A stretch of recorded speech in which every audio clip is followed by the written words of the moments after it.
Alrighty, welcome back everyone, it's Garland here bringing you another Neverwinter video, and today we are going to be going over the Mod 11 Scourge Warlock, Soulbinder Fury spell rotations. This is going to be going over the single target rotation as well as the AoE rotations. So let's jump right in. If we bring up our powers, mainly we're going to be focused on killing flames. We should all know what Killing Flames does by now. You should use it, sub 75%, but if you do use it initially, it is no big deal. However, we're going to be more concerned with casting our Soul Scorches as quickly as possible. Which brings us right along to the Soul Scorches. So yes, we are going to be spamming Soul Scorch non-stop.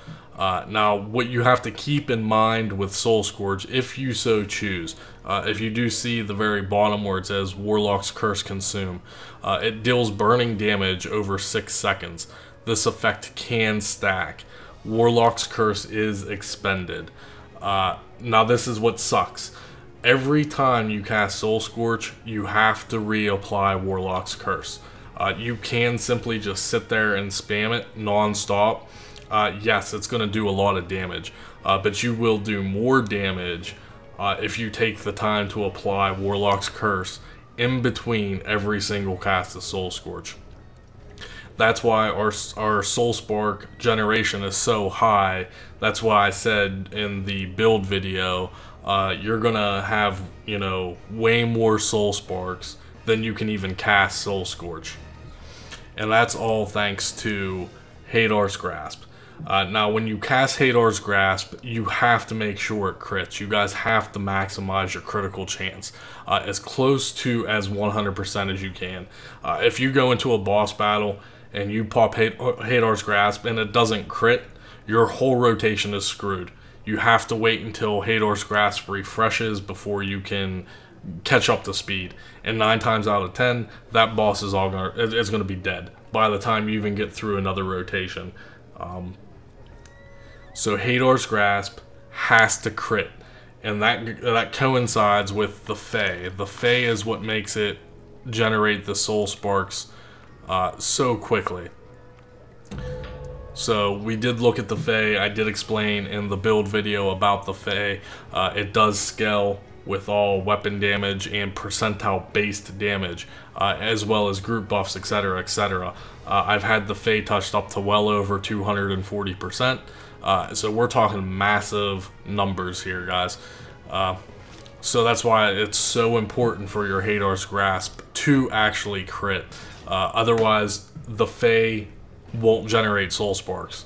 It has to crit. You can use other weapon enchantments.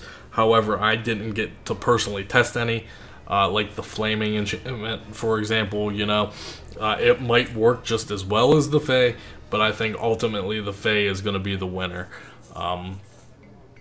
So if anyone did try out the Flaming, etc., or a different enchantment, be sure to let me know, and let me know how your personal test results did go. But yeah, so Killing Flames, Soul Scorch, and Hadar's Grasp. We'll go through a rotation slowly without doing the full rotation, just so you guys can kind of see what's going on. And as well, I'm sorry, so your dailies are going to be Immolation Spirits and Brood of Hadar. You basically want to pop your Immolation Spirits first, if I can find it. There we go. Your Immolation Spirits should be your first cast of your daily, as it's also going to generate Soul Sparks for you, as well as do a good bit of damage, to be honest. Now, you do have a choice. If your Hadar's Grasp crits, then you can go right into Brood of Hadar. But that'll be up to you. You just have to pay attention. I get so caught up in my rotation that I just pop Immolation Spirits right off the bat. And then the next daily, I'll pop a Brood of Hadar. And if I have to, then I'll go back into Immolation Spirits. I'll just ping-pong them back and forth for the most part, to be honest. So we are going to go through a rotation for what a boss battle should be. We do have our will. Like I said, it's all depending on the Hadars. Okay, guys? So we're gonna curse initially. We're gonna throw out some Essence Defilers to get our companion in there to start proccing for our bondings. Curse again. So we're gonna apply Hadar. So there you go. Hadar's did. Look at those Soul Sparks, guys. And then you can't cast the Killing Flames. Then a Soul Scorch, reapply Curse. Soul Scorch, reapply Curse. Soul Scorch. Hadar's is back up. It did crit. And then that's all it is, guys. Spamming non-stop. You just have to make sure that you do apply a curse in between every cast of Soul Scorch. Hadar's is up again. I don't know if it crit or not because I have so much damage going on. It appears that it did because I'm gaining sparks off every hit. So yeah, you want to make sure you're getting your Killing Flames in there. That Hadar's Grasp definitely crit. You could just see the spark generation, guys. I'm not even attacking with my at will, and just look at that. I'm full sparks already. That's without even attacking with at wills. Like your at wills are going to give you a lot of sparks as well.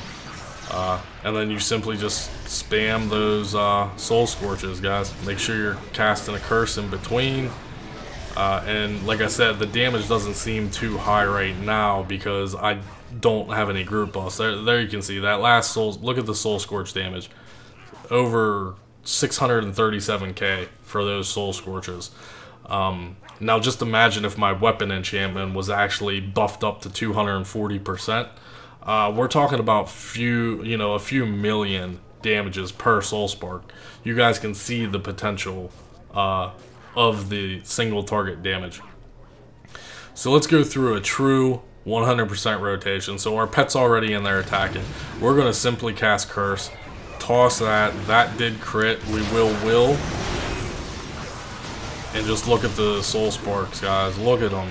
Like, I won't be able to keep up with this. Our Hadar's is already back up. You can pop an Immolation Spirit, which I forgot to do.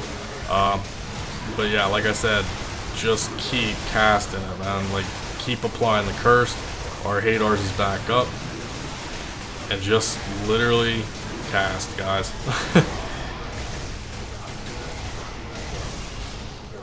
So, and that's really it as far as single counter. You know, if you do have the mount power, you got to remember to throw your mount power in there as well, which I clearly did not do. I am not demonstrating this to its full potential by any means. So like I said, we'll wait for the artifact to come back up. Another thing I want to mention, when you do cast Hadar's Grasp, so you should curse, cast Hadar's. When Hadar's is on, cast Curse again, so it actually extends the damage. Look at the damage that Hadar's is just doing by itself. That was 168k damage with one cast of Hadar's. Hadar's again. Look at the damage. Look at the spark generation. Almost full sparks off one Hadar and a few at-wills. There's full sparks off all that. So, yeah, the potential is there. Let's go through one more single target, full rotation. This time I won't mess it up. So basically we're gonna curse, will, Immolation Spirits, mount power, Killing Flames, and then we're just gonna go to town on Soul Sparks. We're gonna get another Hadar's in there. Make sure you're cursing, Killing Flames in between. Another Hadar's. Brood of Hadar is our second rotation. You can keep casting Immolation Spirits if you really want to. I just like ponging back and forth, to be perfectly honest. But that's all personal preference on what you want to do and how you tweak your own rotation, guys. This is my rotation on how I do things. If you want to do things a little different, that's up to you. But this is going to be the go-to rotation for me personally. I mean, you guys can see the damage and the damage output, the Soul Spark generation. Like, it's absolutely silly. When you take this into like FBI or something and you're doing single target boss encounters, like the damage gets silly. If you're in a full buff group, yeah, you're going to be doing a buttload of damage, guys. An absolute buttload of damage. Now, like I said, AoE is a little different. The AoE is a little lower on the side of things. Like I said, Hellbringer will perform better with AoE. We're going to go with Curse Bite and Blades of the Vanquished. Now, like I said in the build video, you can change anything. Like, if you want to use Dread Theft, that is completely up to you. And Arms of Hadar, as well, is, you know, AoE. Now, we are going to switch for the purposes of this video. We are going to take out the Fae. And like I said, you can use a lightning if you want to change your enchantments out all the time. Now the problem is that I don't recommend running a lightning on, you know, single target encounters. The lightning isn't going to perform well. You know, it will proc the Fae or it will proc your Soul Sparks in some situations. But the Fae enchantment, the Fae touched enchantment does work the best, guys. So let's move on. We're also going to swap out our artifact. Instead of the will, we are going to go with the sigil. That way we can pop multiple dailies. I mean, it's just AoE, guys. It's trash mobs. There really isn't any pattern to anything, to be honest. So basically, you know, our pet is going to go in here and kill everything. So let's just go with a Brood of Hadar for AoE. Let's pop a, you know, Curse Bite. Let's pop a Fury Bowl. I mean, look at the damage. So this is the Blades of the Vanquished with a lightning, guys. Pop another Curse Bite in there. You guys can see the damage. Here's another Fury Bolt, which is going to proc all those lightnings. Another... Let's do a... Did I not put Tyrannical on? Apparently I forgot to put Tyrannical on. But so look at Blades. Blades is going to be the lightning's best friend, per se. And of course this damage looks low on the screen. Like, you can see the lightning orcs are only hitting for 2-3k. That's because the lightning isn't getting buffed except by myself. The lightning does scale with group buffs as well. So you have to keep that in mind, that this damage on screen is going to be much, much higher in a group scenario.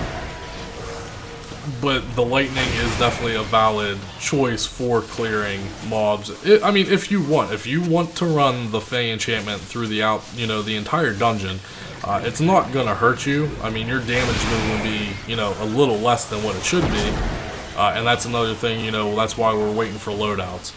Once we get loadouts, that's gonna be a whole new ball game, guys. But yeah, for AoE, you can basically use whatever you want. Like I said, this is with the lightning on right now, guys. I mean, you can see the lightning orcs. It's working just fine. When you go into, like, Epic Temple of the Spiders and everything, like, everything just melts. Everything just falls over. If you don't have a great weapon fighter with you, and let's say you're the only high-end DPS and you're getting all the group buffs and you pop Blades of the Vanquished, everything dies, okay? Everything literally just falls over. Like I said, you can substitute Arms of Hadar, and if you so choose, you can substitute whatever you preferably want. You know, if you want to use Dread Theft will work with the lightning. So let's cast our curses here, and let's shoot out a Dread Theft. And you can see the lightning. Half of that damage is the lightning, and half of that is damage from the Dread Theft itself. So Dread Theft is still a viable option in an AoE situation if you are using a lightning enchantment, guys. Curse Bite also still very valid. It does pretty decent damage overall. So that's going to wrap it up for the video, guys. As far as spell rotations go, if you have any questions with spell rotations, or you want to change something, or if you think something is better, let me know in the comment section below of what you're currently doing, and we can discuss it, debate it, and see what's best, you know, out there, as in combination wise. I only tested the Soulbinder for about a week and a half, and this is what I've concluded with the rotations and the build and the guide that I'm assuming you previously watched. If you didn't watch the build and the guide, then you should definitely go back and check it out, as there's, you know, loads of information in there. But this is definitely going to conclude the spell rotation for the Mod 11 Warlock Soulbinder Fury build. So like I said, any question, guys, let me know in the comments below, and we'll see you in the next video.